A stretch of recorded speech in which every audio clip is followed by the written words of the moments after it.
ایک نوجوان لڑکا حضور کی بارگاہ میں حاضر ہوتا ہے، عرض کرتا ہے یا رسول اللہ صلی اللہ علیہ وسلم، کھجوروں کا میرا ایک باغ ہے اور میں چاہتا ہوں کہ وہاں اس باغ کے ارد گرد ایک دیوار بناؤں، لیکن یا رسول اللہ صلی اللہ علیہ وسلم میرا ایک پڑوسی ہے، ہمسایہ ہے، اس کا درخت درمیان میں آ گیا ہے، اگر میں وہ دیوار بناتا ہوں تو اس کا درخت دیوار کے اندر آتا ہے اور دیوار ٹیڑھی ہو جائے گی، یا رسول اللہ صلی اللہ علیہ وسلم میں نے اس سے کہا ہے یہ درخت مجھے بیچ دو، وہ بیچتا بھی نہیں، میں نے پہلے کہا مجھے دے دو، اس نے کہا نہیں دوں گا، میں نے کہا بیچ دو، وہ بیچنے کے لیے بھی تیار نہیں ہے، یا رسول اللہ صلی اللہ علیہ وسلم میری مدد فرمائیے۔ اب وہ یتیم تھا، حضور کی بارگاہ میں حاضر ہوا، نبی کریم صلی اللہ علیہ وآلہ وسلم نے فرمایا اس پڑوسی کو بلاؤ، حضور کی بارگاہ میں حاضر ہوا، حضور نے فرمایا یہ درخت دے دو اس کو، اس نے کہا میں نہیں دیتا یا رسول اللہ صلی اللہ علیہ وسلم، وہ غصے میں تھا، بہت ناراض تھا کہ اس بچے نے حضور کی بارگاہ میں شکایت کیوں کر دی، حضور نے ارشاد فرمایا اس کی رقم لے لو، پیسے لے لو، یہ درخت بیچ دو، اس نے کہا میں بیچتا بھی نہیں ویسے بھی نہیں دیتا، حضور اکرم صلی اللہ علیہ وآلہ وسلم نے ارشاد فرمایا، مسند امام احمد بن حنبل کی روایت ہے،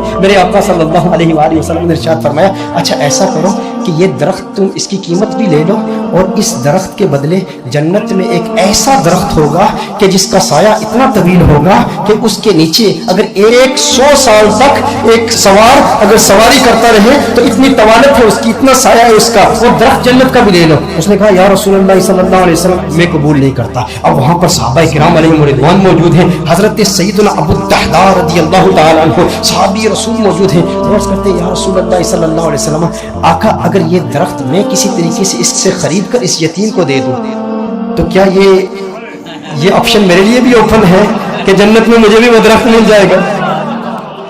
اگر یہ درخت اس کے پڑوسی سے میں خرید کر اس یتیم کو دے دوں، میں کہتا ہوں یتیم سے میرے آقا صلی اللہ علیہ وسلم کو کس قدر پیار ہے، میرے آقا صلی اللہ علیہ وسلم سے عرض کرتا ہے کہ اگر یہ کسی طریقہ سے خرید لوں، خرید کر میں اس یتیم کو دے دوں تو کیا یہ آپشن میرے لیے بھی اوپن ہے؟ نبی کریم صلی اللہ علیہ وسلم نے ارشاد فرمایا ہاں تیرے لیے بھی ہے۔ حضرت ابو الدحداء رضی اللہ تعالی عنہ فوراً اس شخص کے پاس جاتے ہیں، آپ فرماتے ہیں تو مجھے جانتا ہے؟ کہا جانتا ہوں، تو وہی ہے نا جس کے باغ میں 600 کھجور کے بڑے بڑے درخت ہیں، تیرا باغ اتنا مشہور ہے کہ مدینہ منورہ کے بڑے بڑے تاجر تیرے باغ کی کھجوریں کھانے کے انتظار میں رہتے ہیں، اور اس باغ کے اندر پھر اتنا بڑا محل تعمیر کیا ہوا ہے، میٹھے پانی کا کنواں ہے، تو اتنا مشہور بندہ ہے، تیرے باغ کے چرچے تو پورے مدینے میں ہیں، پورے شہر میں ہر بندہ تجھے جانتا ہے۔ اس نے کہا کہ دیکھو کہ اگر تیرے اس ایک درخت کے عوض میں تمہیں اپنے 600 کھجور کے درختوں کا باغ دے دوں تو یہ سودا قبول ہے؟ یہ سودا قبول ہے؟ وہ حیران ہو گیا، یہ کیسے ہو سکتا ہے، ایک درخت اور ادھر اتنا بڑا باغ؟ ابو الدحداء کیا بات کر رہے ہو، کیا واقعی یہ سودا کرنا چاہتے ہو؟ ابو الدحداء رضی اللہ تعالی عنہ نے فرمایا بالکل، وہ میرا پورا باغ تیرا 600 کھجور کے درخت ہیں، اس میں ایک بڑا ہی خوبصورت محل ہے اور اس کے گرد ایک بڑی نمایاں دیوار ہے جو مدینہ منورہ میں دور دور سے نظر آتی ہے، کہا وہ بھی تجھے دے دوں گا، وہ محل بھی تیرا، وہ ساری کھجوروں کے درخت بھی تیرے، وہ سارا باغ بھی تیرا، کس کے عوض؟ ایک درخت۔ کہا ٹھیک ہے، اور حضور کی گواہی میں یہ سودا ہوتا ہے۔ اب ابو الدحداء رضی اللہ تعالیٰ عنہ فوراً وہاں سے جاتے ہیں، اب ان کی جو زوجہ ہے وہ اس باغ کے اندر ہے، باہر سے آواز دیتے ہیں اپنی زوجہ کو، ہے ام دحداء ذرا باہر ہو باہر ہو، میں نے اس باغ کو بیچ دیا ہے۔ اب ام دحداء جانتی ہیں یہ بہت بڑا تاجر ہے، بہت بڑا بزنس مین ہے، خسارے کا سودا نہیں کرتا، کبھی خسارے کا سودا نہیں کرتا۔ ام دحداء نے کہا ہے وہ دحداء کیسے سودا کیا ہے؟ کہا جنت کے ایک درخت کے عوض میں نے بیچا ہے۔